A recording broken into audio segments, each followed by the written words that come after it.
मध्य प्रदेश में बारिश का सिलसिला जारी है। महकमा मौसमियात ने रियासत के 15 अजला में शदीद बारिश होने का अलर्ट जारी किया है।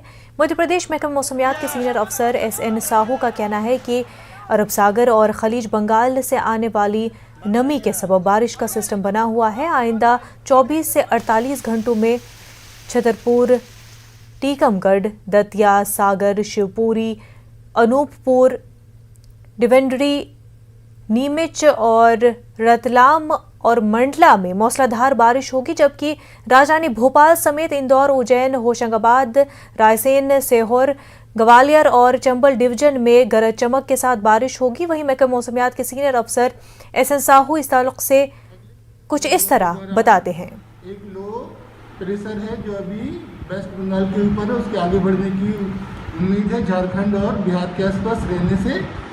और अपना जो ट्रफ लाइन जो है अब फिरोजपुर से के कलकत्ता तक जा रही है, जिस कारण से मध्य प्रदेश के अनेक हिस्सों